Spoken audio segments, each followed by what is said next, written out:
قبلہ روز محشر سفید چہرے والوں کا ذکر کیا گیا ہے کہ وہ کون ہوں گے، اور ساتھ میں کچھ چہرے ہیں وہ سیاہ چہرے ہوں گے، جس کو ہم عموماً کہتے ہیں کہ پھٹکار زدہ چہرے۔ تو یہ سفید چہرے، روشن چہرے، خوبصورت چہرے، اور اس کے مد مقابل ان چہروں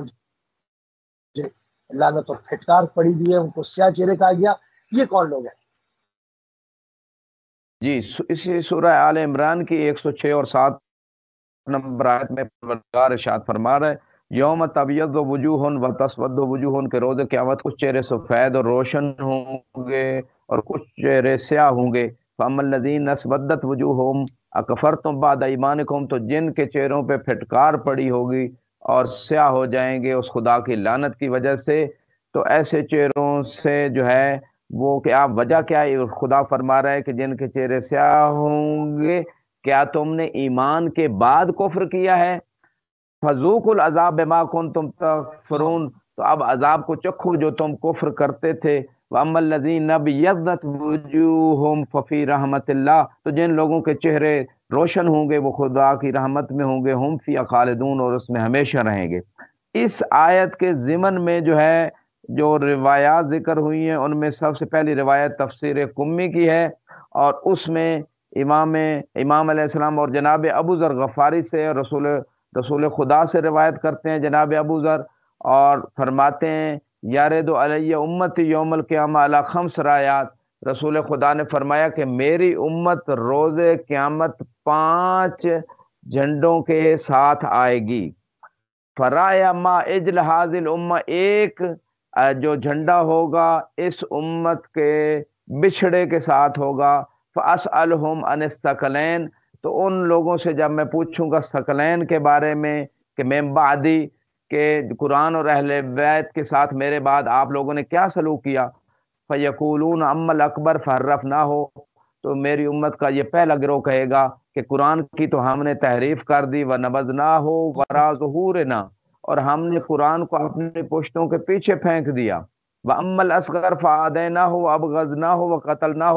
اور جو دوسرا ثقل ہے اس سے ہم نے بغض رکھا، ہم نے دشمنی کی، ہم نے ان کو قتل کیا۔ فاقول لهم ردوا النار ظمعا مظمئین مسودہ وجوہکم، رسول خدا فرماتے ہیں کہ میں ایسے گروہ سے کہوں گا اپنی امت کے کہ آگ، جہنم کی آگ کی طرف چلے جاؤ پیاسی حالت میں، اور تمہارے چہرے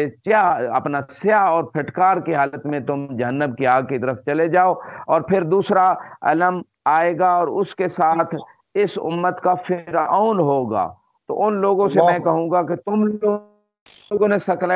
کیا کیا کتاب اور میری اہل بیت کے ساتھ، تو وہ بھی وہی تقریباً جواب دیں گے جس طرح کا پہلا جواب ہے کہ قرآن کو ہم نے تحریف کی، اس کی مخالفت کی، اور اہل بیت کو ہم نے ان سے دشمنی کی، ان کو قتل کیا، تو ان سے بھی رسول خدا فرمائیں گے کہ پیاسی حالت میں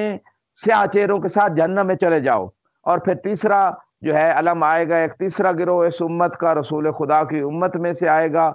اور وہ اس امت کے سامری کے ساتھ آئے گا۔ جیسے موسیٰ علیہ السلام کی امت کے حالات ہیں، وہ رسول خدا سے بیان فرما رہے ہیں کہ وہ بچھڑے کی پوجا کے ساتھ جو ہے وہ اس میں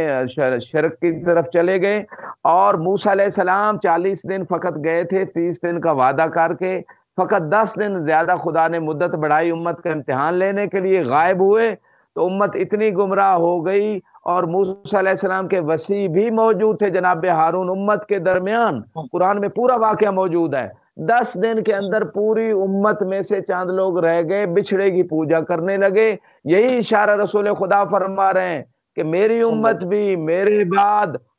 قرآن کے ساتھ بھی کیا سلوک کرے گی، اور میرے اہل بیت کو چھوڑ کے اور میرے وصی کو چھوڑ کے جو ہے بچھڑے کی پوجا شروع کر دے گی، سامری کی، جیسے سامری نے گمراہ کیا تھا، سامری کے پیچھے لگ جائیں گی، اور اس امت کے فرعون کے پیچھے لگ جائیں گی۔ اور آگے فرمایا اس کے بعد چوتھا جو علم آئے گا وہ خوارج کا، جو زسودیہ جس کو کہا گیا، وہ اس کے ساتھ لوگ آئیں گے، تو ان سے بھی کہوں گا کہ آپ نے قرآن اور میری اہل بیت کے ساتھ کیا کیا، تو وہی جواب دیں گے قرآن سے ہم نے بیزاری کی اور آپ کے اہل بیت کو قتل کیا۔ تو اس صورت میں بھی رسول خدا فرمائیں گے کہ سیاہ چہروں کے ساتھ جہنم میں داخل ہو جاؤ۔ اور پھر 5واں علم آئے گا، ثم تارد علی رایا ما امام المتقین و سید الوسین و قائد الغر المحجلین و وسیع رسول رب العالمین کہ پانچواں علم جو ہے وہ امام المتقین کے ساتھ ہوگا، سید الوسیین کے ساتھ ہوگا، روشن پہچانی والوں کے قائد کے ساتھ ہوگا، اور رسول کے وسیع کے ساتھ ہوگا۔ فاسألہم ما فعلتم بالثقلین من بعدی، جو اس علم کے ساتھ ہوں گے، مولا علی کے علم کے ساتھ، ان لوگوں سے میں سوال کروں گا کہ اے میری امت کے گروہ، آپ لوگوں نے کتاب اور اہل بیت کے ساتھ کیا سلوک کیا؟ فیقولون اما الاکبر فاتبعناہ واطعناہ، تو کتاب کی ہم نے اتباع کی اور اطاعت کی، واما الاصغر فاحببناہ ووالیناہ ووازرناہ ونصرناہ، اور جو دوسری شکل ہے اہل بیت،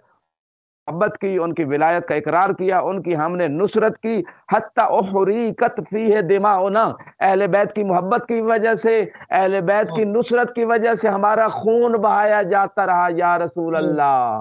1400 سال پہلے رسول خدا بتا گئے کہ اہل بیت کی محبت میں بم بلاسٹ کیے جائیں گے، اہل بیت کے چاہنے والوں کو قتل کیا جائے گا، یہ 1400 سال پہلے بتا کے جا رہے ہیں اللہ کے رسول۔ اور یہ روایت جو ہے تفسیر قمی کی جلد نمبر 1 صفحہ 109 کے اوپر موجود ہے۔ فاقول لهم، میں اپنی امت کے اس گروہ سے کہوں گا جنہوں نے اہل بیت کی محبت میں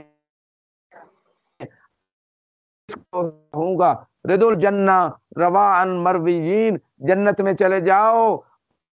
اور سیراب ہو جاؤ، مبیضۃ وجوہکم، تمہارے چہرے جو ہیں وہ روشن ہیں، سفید ہو جائیں گے اس نور سے۔ ثم تلا حاضل آیا، پھر اللہ کے رسول نے آیت پڑھی کہ روز قیامت کچھ چہرے سفید ہوں گے اور کچھ چہرے جو ہیں وہ سیاہ ہو جائیں گے، اور جن کے چہرے سیاہ ہو جائیں گے انہوں نے ایمان کے بعد کفر کو اختیار کیا، اب عذاب چکھو جو کچھ تم انکار کرتے تھے، اور جن کے چہرے سفید ہوں گے وہ اللہ کی رحمت میں ہمیشہ رہیں گے۔ سبحان اللہ، سبحان اللہ۔ اچھا قبلہ، یہ روز حشر سے ہی مشتق ہے کہ بعض کے چہرے جو ہے پھٹکار زدہ اور ان کے اوپر نحوست ہوگی، یا اس دنیا میں بھی ہم اس کا مشاہدہ کر سکتے ہیں کہ جو مولانا المومنین کے سخت ترین دشمن ہیں، ہم دیکھتے ہیں کہ وہ عجیب و غریب آڑے ٹیڑے مطلب ان کے وہ معلوم ہو جاتا ہے چہرے پر سے ایک مومنیت کی ایک جھلک الگ ہوتی ہے اور ایک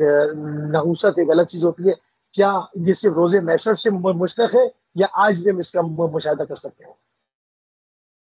اس میں موسی صاحب میں اتنا کہوں گا کہ جو بھی بغض اہل بیت رکھتا ہے اس کا دل کم از کم سیاہ ہو چکا ہوتا ہے، دنیا میں ہی اس کے دل کی سیاہی اور تاریکی جو ہے، اور اس دل میں نور نہیں ہوتا، حقیقت نہیں ہوتی۔ بعض اوقات چہرے کا رنگ کسی وجہ سے وائٹ ہو سکتا ہے، کسی وجہ سے روشن ہوتا ہے بعض اوقات، لیکن اس کا دل ضرور سیاہ ہوتا ہے۔ باقی رہا خدا کی لعنت ایسے لوگوں پہ برستی ہے، فرشتے بھی لعنت کرتے ہیں، خدا بھی لعنت کرتا ہے۔ قرآن میں ہے ان الذین یؤذون اللہ ورسولہ لعنہم اللہ فی الدنیا والآخرہ وَأَعَدَّ لَهُمْ عَذَابًا مُهِينًا، کہ جو اللہ اور رسول کو اذیت دیتے ہیں خدا دنیا میں بھی ان پہ لعنت کر رہے ہیں، آخرت میں بھی لعنت ہوگی اور ان کے لیے اہانت والا عذاب ہے۔ اور رسول کو یقیناً اذیت ہوتی ہے جب ان کی اہل بیت سے کوئی بغض رکھتا ہے، ان کو اذیت دیتا ہے، ان سے دشمنی رکھتا ہے، تو جب رسول کو اذیت ہوتی ہے تو اللہ کو بھی اور اللہ کی لعنت ہوتی ہے۔ جب لعنت برستی ہے